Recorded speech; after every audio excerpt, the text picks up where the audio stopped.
కాకినాడ జిల్లా ప్రత్తిపాడు నియోజకవర్గంలో పెద్ద పులి సంచారం కంటి మీద కునుకు లేకుండా చేస్తోంది. మండపం సరిహద్దుల్లో లేగ దూడపై పులి దాడి చేసి చంపేసింది. దాడి చేసే సమయంలో పులిని బంధించేందుకు అధికారులు ప్రయత్నించారు. అయితే అధికారుల అలజడితో అక్కడి నుంచి పులి పారిపోయింది. పులిని పట్టుకునేందుకు అటవీ శాఖ ప్రత్యేక బృందాలు ప్రయత్నిస్తున్నాయి. శంఖవరం సమీపంలోని సురుగుడు తోటల్లో పులి ఉన్నట్లుగా అధికారులు గుర్తించారు. గ్రామస్తులు అప్రమత్తంగా ఉండాలని అటవీ శాఖ అధికారులు హెచ్చరికలు జారీ చేశారు. శంఖవరం మండలం గైరంపేట కొండల్లో పులి తిష్ట వేసిందని భావిస్తున్నారు.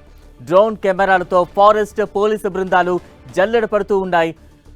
గొంతు కొత్తపల్లి గైరంపేట రహదారిని పోలీసులు మూసివేశారు.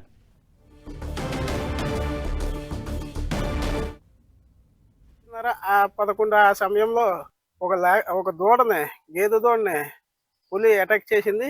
అటాక్ చేసి చంపేసింది. చంపేసిన తర్వాత దాన్ని రక్తం తాగేసి దూడ చంపేసి మళ్ళీ అటువైపు మందం గైరంపేట మాసంపల్లి ఆ సైడ్ వెళ్ళిపోవడం జరిగింది.